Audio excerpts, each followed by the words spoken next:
Hello, welcome back to the channel. It's me, Emmy the Cat Lady, and you join me back here at Nuka-World, just outside the Safari Adventure. We're talking about the gorillas today. You can encounter gorillas in a couple of ways in Fallout 4. The Institute's Bioscience Division has some synth gorillas, which is this guy here. And if you complete the nuclear option, using the evacuation order, and you've got Wasteland Workshop, you can actually trap them, and they will be very effective for defence of your settlements. And the other place that you can encounter them is here in Nuka-World at Safari Adventure, and these are, you can see there's visual difference between the two. So this one here's the synth gorilla, and these two are the Ghoulrillas, as they're called. So they're ghoulified gorillas. Which isn't too surprising given how closely related gorillas are to humans, and we've got ghoulified humans as well, so it kind of makes sense in that regard. But let's learn a bit more about these majestic beasts. So, gorillas are great apes, and they are the largest living primates. They can be up to 1.8 metres or 5 foot 11 inches in height, and weigh up to 270 kilograms or 600 pounds. And there's two main species with a handful of subspecies. So you've got your western and eastern gorillas based on the parts of Africa they are found. The western gorilla has the very obscure and confusing scientific name of gorilla. The western lowland gorilla is a subspecies called gorilla. You know, sometimes scientists aren't exactly the most creative people. And then your eastern gorilla is gorilla Beringi.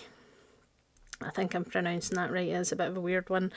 Their natural lifespan in the wild is sort of 35 to 40 years, but they are listed as critically endangered because of poaching, habitat destruction, and diseases that are causing damage to the populations.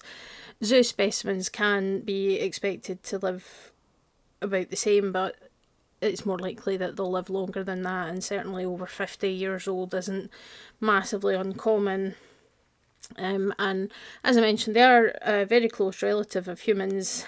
They are the second closest living relatives to us after chimpanzees, with them sharing sort of 95 to 99% of our DNA. And they tend to, as you can see, they're actually demonstrating this quite nicely. So they tend to walk on their knuckles, kind of on all fours, but they can stand up and walk upright if they choose to, if they're carrying something or if they're planning on fighting, that kind of a thing. So they are generally herbivores, so they eat plant material, foliage, and some fruit, depending on where they are living. Up to 25% of their diet can be fruit. But they will sometimes eat insects and things. They're rarely seen drinking water. It seems that they get most of their water from their diet already, so they don't have a need to drink water, but they will obviously if they need to, and it has been seen, but it's quite rare to kind of catch them actually drinking water. They tend to build nests up in the trees, and that's where they like to sleep. But they tend to make a new nest every day, even if they haven't left the part of, you know, exactly where they slept the night before. If they've stayed in that area, they'll still go and make a new nest for that night, which is kind of an interesting one. Their social structure is interesting. They do live in groups which are known as troops, and there's usually one adult male, which is known as the silverback, and he usually has a harem of adult females, and their young offspring will live in the troop as well. So the silverback tends to be the one in charge, making decisions and deciding where they go, and he's also responsible for defending the troop from potential predators and rivals and that kind of a thing. The young ones will stay with their mothers for the first few years of their life, until they kind of start to reach maturity, about 6 years old, and then at that point they might break away to form their own troops or to find another one to join. Their communication is complex as well. There's 25 distinct vocalizations that they can produce, including grunts, barks, roars, screams. And when they get into conflict with another gorilla, there's a lot of threat displays and posturing. the classic kind of beating of the chest, vocalisations and various other things. So true fighting is actually quite rare. Normally this kind of threat display argument, I guess is the way to put it, that they do, normally that'll be enough to resolve whatever conflict has occurred between the two gorillas, but real fights are quite unusual. But they do rank highly on the intelligence scale. They laugh, they grieve, they experience emotions, and they develop family bonds. They've also been known to use tools, and they seem to think about what's happened in the past and to think about what's going to happen in the future. There's evidence that gorillas in different places have developed their own culture around food preparation and things like that, and they seem to have individual preferences for certain colours, so they have favourite colours, which is an interesting thing. So, you know, they're definitely up there in the kind of intelligence levels compared to some of the kind of lower primates like your lemurs and things like that. They're definitely up there on that, and there have even been cases where gorillas have been taught sign language in order to communicate, although there's a lot of doubt about how well they actually understand grammar and syntax and how well they can actually communicate using sign language. The most famous is a gorilla whose original name was Hanabiko, known as Koko. Koko lived at San Francisco Zoo and was taught American Sign Language. She even at one point had a pet kitten that she named All Ball. She did express sadness using sign language after the kitten was killed, unfortunately. The kitten was run over by a car. And as I say, people have expressed doubts about the claims made by Coco's trainer, the researcher who was working with her, but how much of it's true, how much of it is embellishment, we don't really know. But the story of Koko has really changed public perception of these animals and brought them into the limelight, and I'm sure you can think of some other gorillas that have captured the public's heart, let me say. They have also been shown to use tools. A female gorilla in the Republic of Congo was seen using a stick to measure the depth of water while crossing a swamp, and another one was seen to use a tree stump as a bridge and also as a support while fishing in the water. So they are, I'm not sure if they're quite at the kind of Stone Age yet, but they are certainly, you know, learning to use tools. They have been known to, you know, use rocks to break open sort of nuts and things like that, and they've been shown to use tree branches as clubs. So they're definitely kind of at that point where they've learned how to use tools, which again is another sign of kind of intelligence. There's not a lot of animals that do that, although some birds, particularly the corvid birds like crows and ravens, also seem to use tools. So it's definitely an indication of their intelligence. And one of the important things for zoo specimens especially, because they are so intelligent and because of their complex social structure and everything, they need a lot of enrichment and stimuli. So one of the issues with keeping intelligent animals in zoos where they've got a confined space because they're in an enclosure, that they can get bored because they don't have enough things to do to keep them busy. And there's also evidence that sometimes seeing a lot of visitors at the zoo and not being able to hide from them caused a bit of stress for some of the gorillas.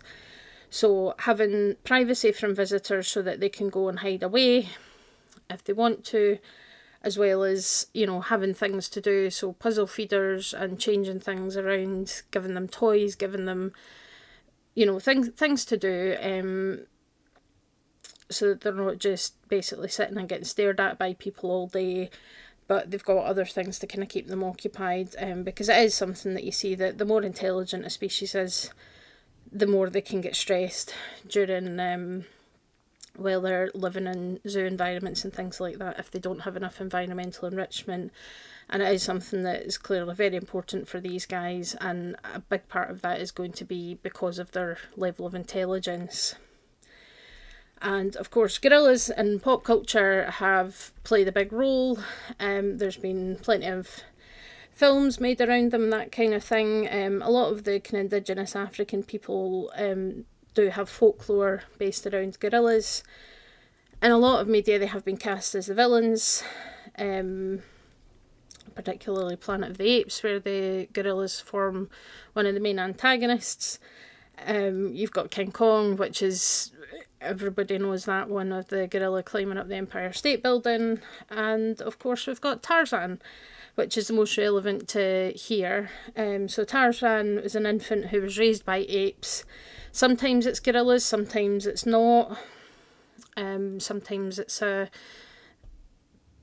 kind of species that's apparently somewhere between a chimpanzee and a gorilla that raises Tarzan. But certainly in the Disney telling of Tarzan, they are gorillas. But it is a story that's been told many, many times over about a boy that's been raised by apes, and then he meets another person and learns that there's more people like him. And of course that is relevant to here, because if you come to Safari Adventure in Nuka-World and you meet Sito, and Sito is absolutely a Tarzan, follows its very own Tarzan story. You know, you find a note from his parents, but you find out that he has been raised by these Ghoulrillas and he's lived with them. So the Ghoulrillas inside the park are not aggressive. These ones that have spawned in with the console are for some reason, but the ones in there are not, unless you do something to antagonise them. But they have been struggling against the gator claws, and that forms the kind of plot of the quest for clearing Safari Adventure, is that you need to deal with the gator claws, and you can recruit the help of the Ghoulrillas and Sito in order to do that. But it's absolutely, and it should be pretty obviously, that it's a Tarzan story, which is quite an interesting one. So let's say there's the two kind of varieties we've got the synth gorillas here, and they're the ones that the Institute have created, whether this was before they started making the Gen 3 human synths, or whether this is just to see if they could make other animals in that fashion. But they do have them in the bioscience lab, and there's a couple of different kind of points and different quests where you have the option of setting them free, where they are hostile to everybody. But if you do complete the nuclear option and evacuate, or if you side with the Minutemen and do the nuclear option to destroy the Institute, but you put the evacuation order, then you can get a quest where you have to resettle some of the refugees from the Institute, and there's a 10% chance that they'll have they'll have a synthetic gorilla with them as well. And you can also trap them with cages with Wasteland Workshop if you've done that, and then they'll defend your settlement, and they actually have really good defence stats, so they can be very, very helpful for defending your settlements if that's something that you choose to do. So that's an interesting little aside there. But otherwise, really, I keep getting them confused here. So the synth gorillas are pretty indistinguishable from real gorillas. You know, they look very similar. You've got the kind of classic lighter hair, that's why they call them silverbacks. That develops when they're about 12 years of age normally. And you can see you've got the big feet and the big hands, and arms and things. So you can see that these guys are definitely look a bit stockier. I believe that's because of the hair. Their coat is thick, while the Ghoulrillas, just like a lot of creatures that are affected by radiation, do seem to have lost. Their hair's a lot thinner in places, and they've got some kind of changes to the skin on their face. It's kind of raw looking, like sores almost, or ulceration, because these are ghoulified, so presumably they were the specimens that were in the zoo before the bombs fell and they've become ghouls, and so they've lived obviously quite a long time. The Ghoulrilla King, which is obviously, for a starter, much bigger, this guy here, he is the stronger version, and the one that you find inside Safari Adventure is the one that leads the group. So he's the alpha male, even though that's not really exactly how it is, but he's the one that's in charge. and he actually has an affiliation with Ceto. So they're in the same faction as far as the game's concerned. And Ceto named him Chris, which is kind of cute actually, that he's given him a name. And you might find the pack have a couple of Ghoulrillas that fight in their arena as well. They do drop, I don't know if I've got any on my person. Let me have a look. Probably not actually.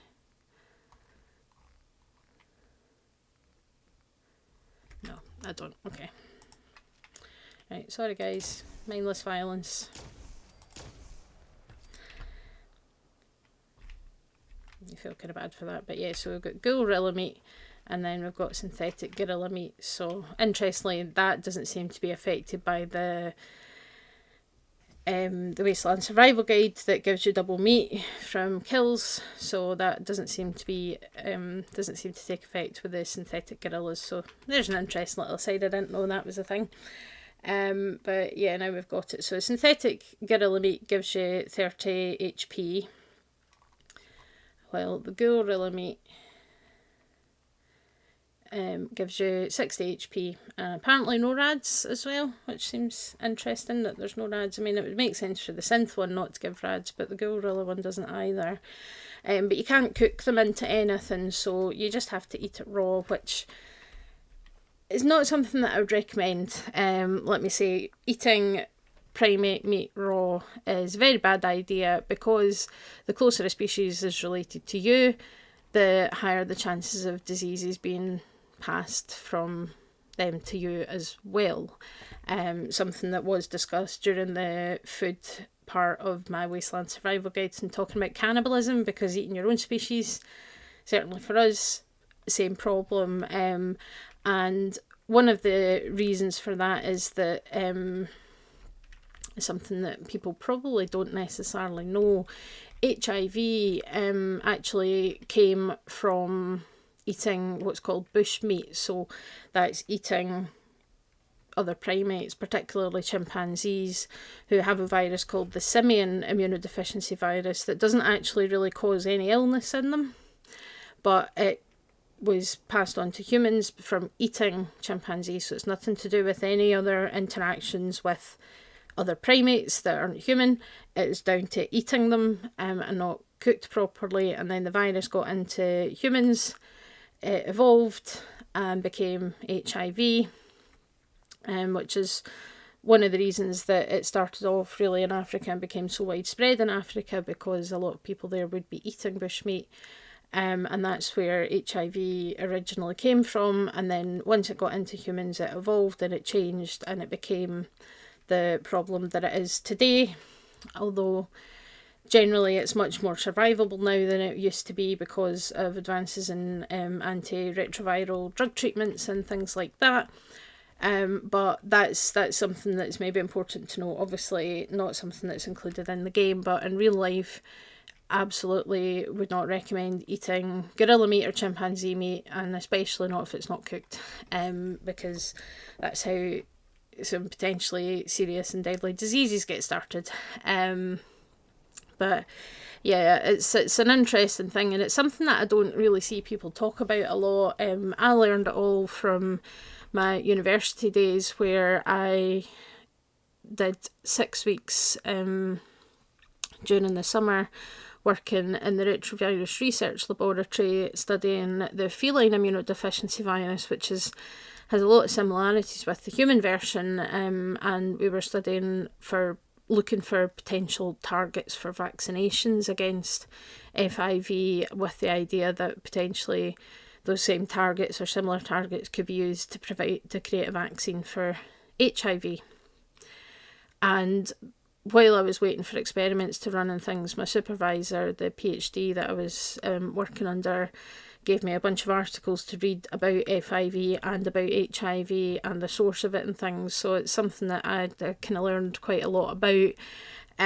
But again, there's a lot of misconceptions and a lot of misinformation out there about these things. But that was the source of HIV, was eating bushmeat, which was largely people killing and eating chimpanzees and not cooking the meat properly, or eating it raw. And that was kind of what allowed this virus to kind of get into the human population and become such a big problem. So just something worth bearing in mind, I think. But yes, so that covers the gorillas. So there's the synth gorillas the Institute makes, because obviously, so it's 3 animals that we know that they make, which is the gorillas, the Brahmin, and there was a couple of them over there as well, the crows as well that you see dotted about, which are synth crows that the Institute uses as mobile cameras to keep an eye on what's happening in the Commonwealth. And then you've got the ghoulified version that come from here in the safari zone, and took in a little baby boy called Marcosito and raised him as their own, just like Tarzan, except with less cute Disney songs and more horrifying nightmares. So yeah, it's an interesting one. It's the first time we've really seen any kind of primate creature in the Fallout games that I can think of. They're not something that's seen often, and I guess it kind of makes sense because, you know, gorillas aren't native to the US in any capacity. They're not really suitable as pets either. Wouldn't recommend that. So the only place you would really find them in the United States would be as part of a zoological collection. And obviously as an endangered species, there's conservation efforts and things, so a lot of zoos do have them across the world. Oh, there's Cheeto actually in the distance there. You know, so it kind of makes sense that they would be here, because this is the first time I've ever really visited somewhere where there's a kind of zoo situation. So yeah, I like it. And again, adding more creatures, varieties of creatures, keeps things interesting, keeps things fresh, and the fact that you can kind of ally yourself with the Ghoulrillas, I think, is really fun. But yeah, so hopefully you find that interesting. I think that's pretty much everything for Nuka-World. I'll have to double check that I haven't missed anything, but that's the kind of main new creatures that were added by this DLC, and I definitely think they're really interesting. And I say the, you know, Tarzan references, it's a wee bit on the nose, I think, but I still quite like it, and I find Ceto quite funny, actually. I do like him. So let me know what you think, and I'll see you all next time. Bye.